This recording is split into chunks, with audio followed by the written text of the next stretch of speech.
नोआज़ arc या कश्ती नूह Bible और कुरान का एक मशहूर किस्सा है, जिसमें बाढ़ की वार्निंग मिलने के बाद नूह एक कश्ती बनाते हैं। इसके बाद वो अपने साथ हर किस्म की मखलूक का एक जोड़ा रख लेते हैं। जो भी उस कश्ती पर सवार होता है वो बाढ़ से बच निकलता है। अगर गौर करें तो ये वाक़या डिज़ास्टर मैनेजमेंट की एक सिंपलेस्ट मिसाल है। इसमें वार्निंग, प्रिपेयर्डनेस और मिटिगेशन देखने को मिलते हैं। ये डिज़ास्टर मैनेजमेंट के बहुत अहम पहलू हैं। इंसान और कुदरत का रिश्ता बड़ा पुराना है। एक तरफ जहां इंसान कुदरत से अपनी ज़रूरियात पूरी करता आया है, वहीं उसका गज़ब भी देखता आया है। प्राकृतिक आपदाएं हमेशा से आती हैं और आती रहेंगी, लेकिन कुदरत के साथ इंसानियत के बदलते रिश्ते ने इन आफतों को और दर्दनाक बना दिया है। तो आज की इस वीडियो में हम देखेंगे कि इंसानी दखल से कैसे नेचुरल डिज़ास्टर अननेचुरल डिज़ास्टर बनता है और कैसे होता है डिज़ास्टर मैनेजमेंट का मिसमैनेजमेंट।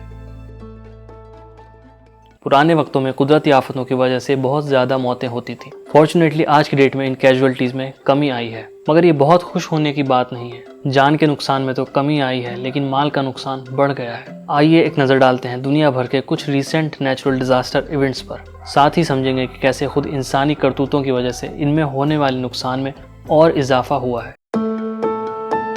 पिछले साल भारी मानसून की वजह से पाकिस्तान में भयानक बाढ़ आई। इसमें 1500 से ज़्यादा जानें गईं और 3 करोड़ से ज़्यादा लोगों की ज़िंदगी पर इसका असर पड़ा। सैलाब से तबाही का ये कोई पहला मौका नहीं था। 2010 में भी पाकिस्तान ये झेल चुका है, लेकिन अफसोस वहाँ की अथॉरिटीज़ ने इससे सबक नहीं लिया। पाकिस्तान में डिज़ास्टर मैनेजमेंट रेस्पॉन्स सेंट्रिक है, मतलब पहले से कोई तैयारी नहीं, जो करना है तबाही के बाद में करना है। वैसे तो ग्लोबल एमिशन में पाकिस्तान का सिर्फ 1% कॉन्ट्रीब्यूशन है, लेकिन मुल्क पर क्लाइमेट चेंज का इम्पैक्ट बहुत ज़्यादा है। मगर फिर भी गवर्नमेंट क्लाइमेट चेंज के पीछे नहीं छिप सकती। सालों से वहाँ पॉलिटिकल इंस्टेबिलिटी है। ऐसे में वाटर इंफ्रास्ट्रक्चर और ड्रेनेज सिस्टम पर कोई ध्यान नहीं दिया गया। डिफॉरेस्टेशन और नदियों के पास अनरेगुलेटेड कंस्ट्रक्शन ने बाढ़ की तबाही को और बढ़ा दिया। इस तरह पाकिस्तान में बाढ़ से नुकसान का एक बड़ा रीज़न बैड गवर्नेंस भी है।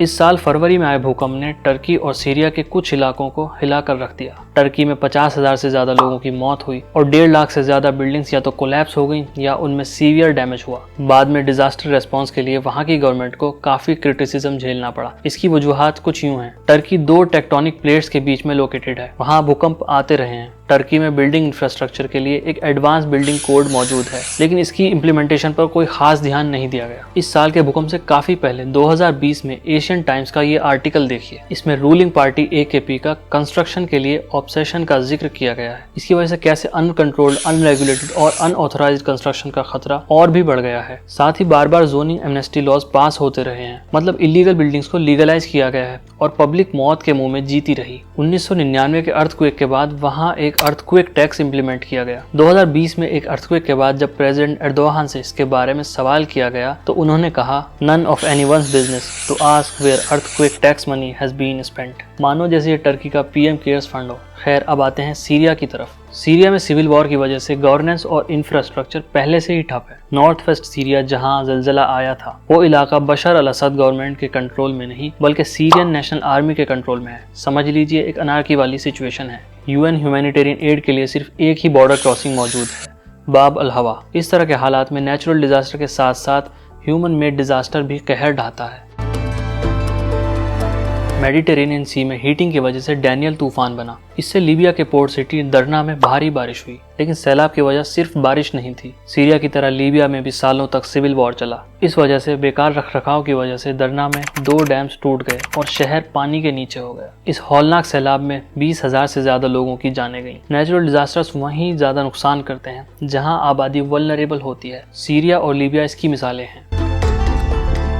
इस साल जुलाई और अगस्त में हिमाचल प्रदेश में खूब बारिश हुई। इसके चलते 400 से ज्यादा जानें गईं। फ्लैश फ्लड और क्लाउड बर्स्ट जैसे एक्सट्रीम इवेंट्स देखने को मिले, जिनकी वजह से काफी ज्यादा लैंडस्लाइड्स भी हुए। इससे स्टेट को लगभग 12,000 करोड़ का नुकसान हुआ। यहाँ भी क्लाइमेट चेंज को विलन बताने से पहले फ्लॉड डेवलपमेंट मॉडल पर नजर डालना जरूरी है। हिमाचल प्रदेश को 1971 में स्टेट का दर्जा मिला। इसके founding chief minister doctor YS Parmar के एफर्ट्स की वजह से हिमाचल माउंटेन स्टेट्स की एक बेहतरीन मिसाल बना। परमार मॉडल के तहत land reforms, state lead development और सोशल वेलफेयर में इन्वेस्टमेंट जैसे स्टेप्स लिए गए। फिर आया 90s में लिबरलाइजेशन का दौर। सेंट्रल गवर्नमेंट के सख्त फिस्कल रिफॉर्म्स की वजह से स्टेट्स को अपनी खुद की रिसोर्सेज जनरेट करनी पड़ी। इससे नेचुरल रिसोर्सेज का अंधाधुंध एक्सप्लॉयटेशन शुरू हुआ, जो आज तक जारी है। हिल स्टेट्स में खूब हाइड्रो पावर प्रोजेक्ट्स बनाए गए। हिमाचल प्रदेश में 75 से ज्यादा हाइड्रो पावर प्रोजेक्ट्स मौजूद हैं। इनका अनकंट्रोल्ड कंस्ट्रक्शन बाढ़ और लैंडस्लाइड्स जैसे डिजास्टर्स को दावत देता है। इसके अलावा टूरिज्म प्रमोशन के लिए NHAI हाईवेज को चौड़ा करने में लगा है। पहाड़ों को अनसाइंटिफिकली काटकर 2 लेन हाईवेज को 4 लेन बनाया जा रहा है। जियोमॉर्फोलॉजिस्ट OP भुरेता बिना एनवायरमेंटल और सोसाइटल इम्पैक्ट असेसमेंट के इंफ्रास्ट्रक्चर डेवलपमेंट की जल्दबाजी को क्रिटिसाइज करते हैं। वो 4 लेन की बजाय 2 लेन हाईवेज का कंस्ट्रक्शन सजेस्ट करते हैं, जो लैंडस्लाइड के रिस्क को कम कर देगा।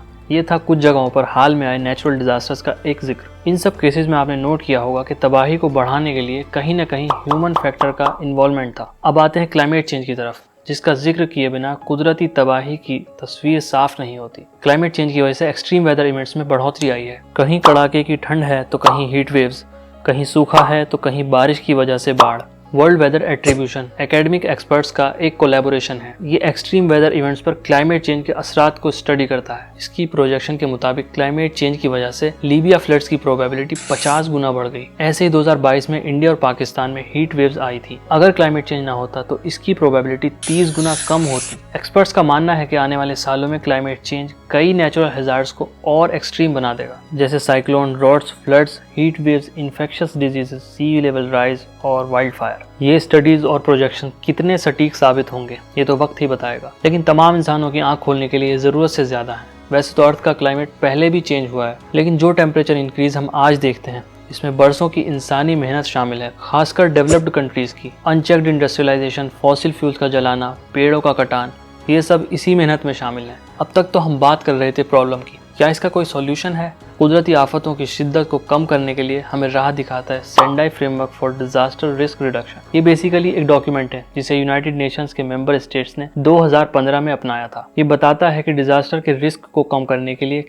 क्या मेजर्स लिए जाने चाहिए। इसके 4 प्रायोरिटी एरियाज हैं। पहली प्रायोरिटी है हर डायमेंशन से डिजास्टर रिस्क को समझना। दूसरी प्रायोरिटी है डिजास्टर से डील करने के लिए लोकल, नेशनल और इंटरनेशनल लेवल पर गवर्नेंस को मजबूत करना। तीसरी प्रायोरिटी है खतरे को कम करने के लिए इन्वेस्टमेंट की जरूरत। इसमें प्राइवेट और पब्लिक दोनों इन्वेस्टमेंट हो सकते हैं। इन केस अगर कोई डिजास्टर आ जाए तो उससे डील करने के लिए है 4th प्रायोरिटी, मतलब कैसे प्रिपेयर रहना है और रिकवर करके पहले से भी बेहतर इंफ्रास्ट्रक्चर बनाना है। हर इंटरनेशनल एग्रीमेंट और फ्रेमवर्क की तरह सेंडाई फ्रेमवर्क के इम्प्लीमेंटेशन में भी बहुत चैलेंजेस हैं, लेकिन एटलीस्ट ये एक रास्ता तो दिखाता है। यूनाइटेड नेशंस की global assessment report on disaster risk reduction में कुछ पॉजिटिव और होपफुल केसेस देखने को मिलते हैं, जैसे कैरिबियन आइलैंड बारबाडोस का किफायती अर्ली वार्निंग सिस्टम, अफ्रीका के साहिल रीजन में ग्रेट ग्रीन वॉल इनिशिएटिव, यहाँ 7000 किलोमीटर में फैली बंजर जमीन को हरा भरा बनाने का काम जारी है। इंडिया की बात करें तो हमने अपने अर्ली वार्निंग सिस्टम को काफी इम्प्रूव किया है। गुजरात कोस्ट पर रिसेंट में साइक्लोन बाइपरजॉय में कैजुअलिटीज काफी कम हुई। इसकी वजह थी एक बेहतर अर्ली वार्निंग सिस्टम।